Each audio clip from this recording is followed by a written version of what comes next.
తాకట్లో ఉన్న మీ బంగారాన్ని విడిపించి ఆ రోజు ఆన్లైన్ రేటుకి కొంటాం. Sharma gold company.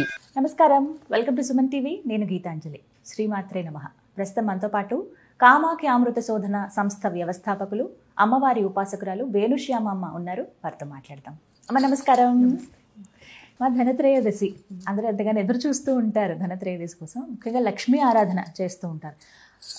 విశేషంగా సాయంకాలం పూట లక్ష్మీ ఆరాధన చేయడం చాలా మంచిదని అంటారు కదమ్మా. మరి ఈసారి వచ్చేటువంటి ఈ ధనత్రయోదశి విశిష్టత ఏంటి, ఆ రోజున విధిగా ఆచరించవలసినవి ఏమిటో కూడా వివరించండి. ధనత్రయోదశి, ధనము అంటే నిజమైన ధనం ఏమిటి అని మనం తెలుసుకోవడమే ధనత్రయోదశి యొక్క ముఖ్య ఉద్దేశం.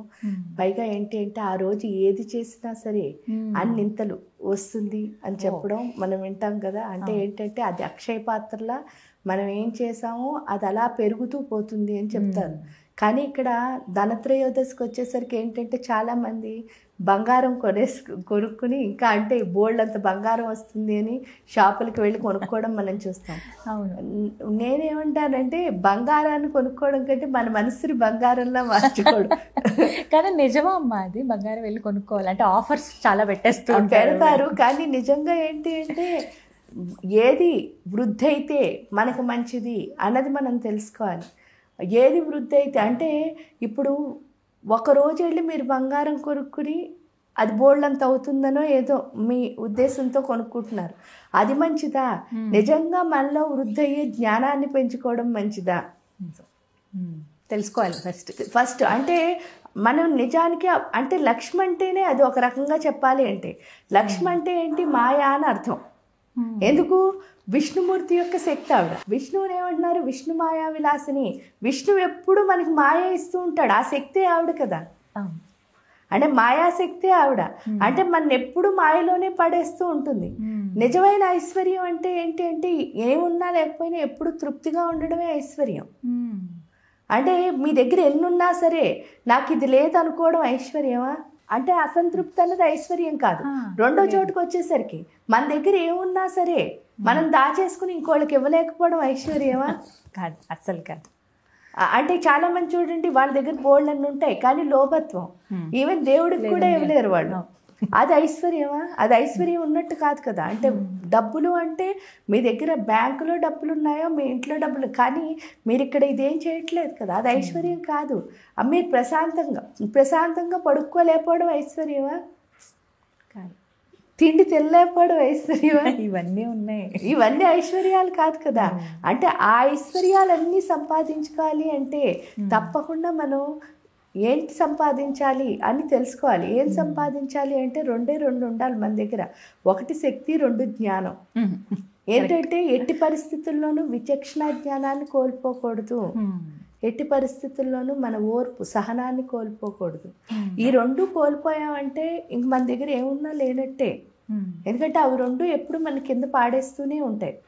కానీ ఇక్కడ చూడండి, మీరు ఆ సహనం, ఓర్పు కోల్పోకపోతే ఏమవుతుంది అంటే పాండవుల కథే మనకు ఉదాహరణ. పాండవుల కథలో మనం చూస్తే ఫస్ట్ పాచికలాట ఆడారు, ఓడిపోయారు. 5 ఊళ్ళు అడిగారు. 5 ఊళ్ళు ఇవ్వనన్నాడు. పాచికల్లో గెలిస్తే ఇస్తానన్నాడు. అది కూడా మాయ. ఆడాడు. మొత్తానికి వీళ్ళు ఓడిపోయారు. అన్నీ కోల్పోయారు. అన్నీ కోల్పోతే నార్మల్గా ఏంటి అంటే కోపం. మామూలుగా మళ్ళాంటి భక్తులు అనుకో ఏం చేస్తూ ఉంటారు? వెళ్ళి అమ్మవారిని తిడుతూ ఉంటారు. ఏంటి పూజ చేసి నీకు ఇన్ని పూజలు చేశాను, నువ్వు నాకేమి ఇచ్చావు అని అడుగుతారు. కానీ వాళ్ళు కృష్ణుడిని ఏం అడగలేదు అసలు. అరణ్యవాసం, అజ్ఞాతవాసం ఇచ్చినందుకు కృష్ణుడిని ఏమైనా అడిగారా? ఏం అడగలేదు. కానీ దుర్యోధనుడు 5 ఊళ్ళు ఇస్తానని ఒప్పుకున్నాడు, ఓడించాడు. అయిపోయింది అక్కడ. అయిపోయిన తర్వాత వీళ్ళు వెళ్ళిపోయి అరణ్యవాసం, అజ్ఞాతవాసం చేశారు. మామూలుగా అలాంటి పరిస్థితులు మనకు వస్తే ఇంకా దేవుణ్ణి నమ్మనండి, దేవుడు నాకు ఇది ఇవ్వలేదండి మీరు చాలా మంది దగ్గర వింటారు. కానీ వాళ్ళు ఏం చేశారో చూడండి. అంటే మన దగ్గర ఒక టైం, అంటే టైం కాదా, వాళ్ళు అంత రాజుల్లో బతికిన వాళ్ళు అడవుల్లో బతకాల్సి వచ్చింది. ఎవరికి కనిపించకుండా, వాళ్ళు ఎవరో తెలియకుండా, అసలు ఐడెంటిటీ లేకుండా బతకాల్సి వచ్చింది. అలాంటి టైంలో కూడా ప్రతి రోజు వాళ్ళు నేర్చుకుంటూ వెళ్ళారు. వాళ్ళ స్ట్రెంగ్త్ని పెంచుకుంటూ వెళ్ళారు తప్ప వాళ్ళు వీక్ అయిపోలే, వాళ్ళ స్ట్రెంగ్త్ కోల్పోలే. మీరు పాండవుల నుంచి నేర్చుకోవాల్సింది అదే. కరెక్ట్. వాళ్ళ స్ట్రెంగ్త్ అస్సలు వాళ్ళు కోల్పోలే. అప్పుడు అర్జునుడు ఏవో బోళ్ళని సంపాదించాడు. అప్పుడే మీరు చూస్తే పాశుపతాస్త్రాన్ని వీటన్నిటిని తపస్సు చేసి సంపాదించుకున్నాడు ఆయన. భీముడు బోళ్ళని సంపాదించాడు. అంటే వాళ్ళ స్ట్రెంగ్త్లన్నీ పెంచుకుంటూ వెళ్ళారు వాళ్ళు.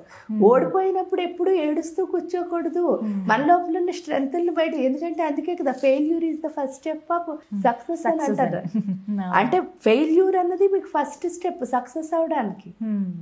అంటే అర్థం ఏమిటి అంటే ఓడిపోయాను తప్పేంలే, కానీ రేపు గెలవడానికి ఇదే ఫస్ట్ స్టెప్. కాబట్టి ఇక్కడ మన స్ట్రెంగ్త్, నా దగ్గర ఏం లోపించిందో తెలుసుకోవాలి, తెలుసుకుని దాన్ని పెంచుకోవాలి. అది చేశారు కాబట్టే పాండవులు కురుక్షేత్రంలో నెగ్గారు. కానీ ఇక్కడ చూడండి మళ్ళీ అధర్మంగా ఉన్నవాడికి ధర్మంగా ఉన్నవాడికి డిఫరెన్స్ ఏంటి అంటే ఇక్కడ గెలుపు వచ్చింది ఎవరికి? దుర్యోధనుడికి. కానీ 13 సంవత్సరాలు వీళ్ళు స్ట్రెంగ్త్ పెంచుకున్నారు, వీడు వీక్ అవుతూనే వచ్చాడు. అధైర్యమే ఎప్పుడు. అందుకే లక్కిళ్ళు పెట్టాడు, అందులో కాల్చాలని ట్రై చేశాడు. ఆ తర్వాత వీళ్ళు అజ్ఞాతవాసంలో పట్టేసుకుని మళ్ళీ 13 అంటే వీడు ఎప్పుడు వాళ్ళ కోసమే ఆలోచించాడు. ఎందుకంటే వీడు అధర్మంగా ఉన్నాడు కాబట్టి. వీళ్ళు ధర్మంగా ఉన్నారు కాబట్టి వీళ్ళది ఒక్కటే వీళ్ళు చూసుకున్నారు. పక్క వాళ్ళు ఎవరి గురించి వీళ్ళకి అనవసరం. ఏం కాంపిటీషన్ లేదు ఇక్కడ, కంపారిజన్ లేదు. వాళ్ళ పని వాళ్ళు చేసుకుంటూ వెళ్ళారు కాబట్టి కురుక్షేత్రంలో గెలిచారు. అంటే ధర్మానికి అధర్మానికి అదే తేడా.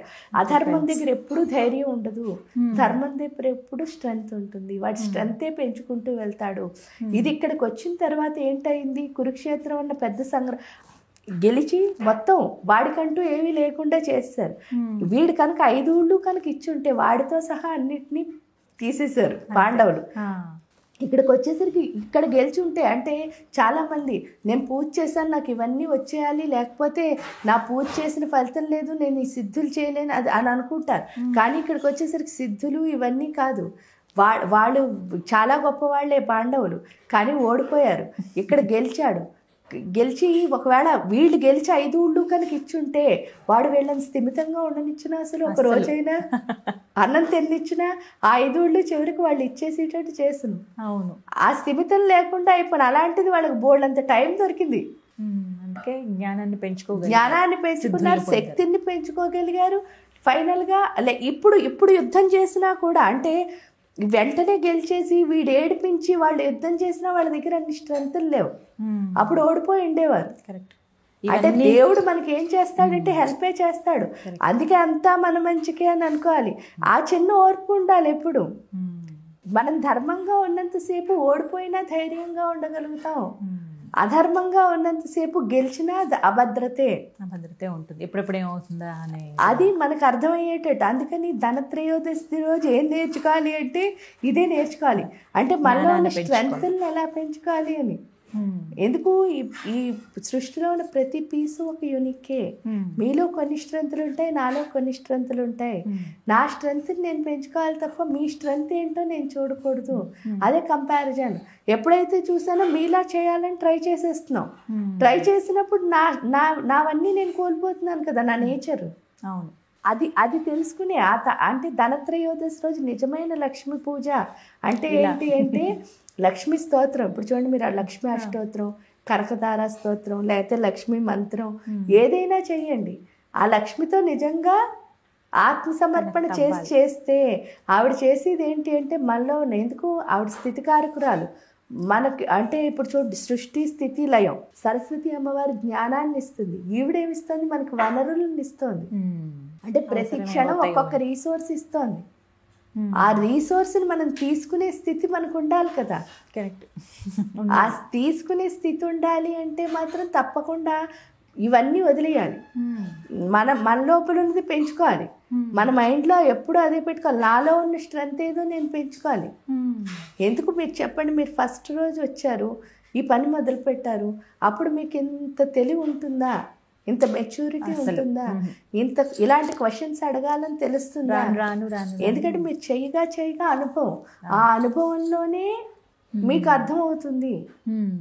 ఎవరు చెప్పక్కర్లే, మీ ఇన్నర్ సౌండ్సే చెప్తాయి మీకు. ఎప్పుడు అంటే మీ అనుభవమే మీ ఇన్నర్ సౌండ్. అందుకే ఏమంటారు వివేకానంద, అనుభవమే గురువు అని అంటారు. ఎప్పుడు మన గురువు అనుభవమే, సొంత ఎక్స్పీరియన్స్ మాత్రమే అనుభవం.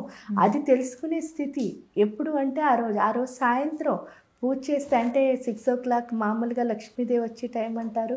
3 కాలాల్లోనూ చేయొచ్చు చక్కగా. 3 కాలాల్లోనూ కూడా కొంచెం సేపు ఆవిడ దగ్గర మీరు ఎక్కువ పూజలు చేసేయకపోయినా 5 నిమిషాలు చేశారనుకో, ఆ 5 నిమిషాలు ఆవిడ మీద దృష్టి పెట్టి చేస్తే ఆవిడ మనలో ఉన్న మాయను తొలగించి మనలో ఉన్న స్ట్రెంగ్త్ని పెంచుతుంది. ఎందుకంటే మనకి స్ట్రెంగ్త్ ఇచ్చే తల్లే మన స్థితికారకురాలైన లక్ష్మి. ఆవిడ లేకపోతే మనం అసలు మనుగడ లేదు. ఎందుకు అంటే మనం ఎందులో ముందుకు వెళ్ళాలన్నా లక్ష్మి మనతో ఉండాలి. ఈ విధంగా ధనత్రయోదశి చేసుకోవచ్చు. ఆ రోజు ఏమైనా నైవేద్యంలాగా ఏమైనా పెట్టాలమ్మా? మామూలుగా అయితే బెల్లం పరమాన్నం అలాంటివి పెడతారు. లక్ష్మీ అమ్మవారికి పెట్టచ్చు. అన్నిటికంటే కిళ్ళి కూడా పెట్టచ్చు. అవునా? ఇష్టం అమ్మకి. తాంబూల పూరితముకి దాడిమి కుసుమ ప్రభ అని అమ్మవారికి చక్కగా ఇలాంటి నైవేద్యం పెట్టి మీరు అన్నట్టుగా లక్ష్మి అష్టోత్తరము ఏదో ఒకటి అష్టకము శతనామాలు ఏదైనా చదువుకోవచ్చు. కనకధార స్తోత్రం ఇవన్నీ సహస్రనామాలు లేదా లక్ష్మీ మంత్రం ఎవరి దగ్గరైనా తీసుకుని చేసుకోవచ్చు. జపం ఆ రోజు చేసుకోవచ్చు. అన్నిటికంటే నేను ఇవన్నీ చేయలేనండి అంటే శ్రీం శ్రీం శ్రీం అంటూ శ్రీంకారాన్ని చదువుకోవచ్చు. ఇవన్నీ కూడా అమ్మకి ఇష్టమే. ఏదైనా కూడా చేసిన కాసేపు అయినా అమ్మ పైన మనసు లగ్నం చేసి చేసుకోవటం అనేది మంచిది. చక్కగా వివరించారమ్మా. ధన్యవాదాలు.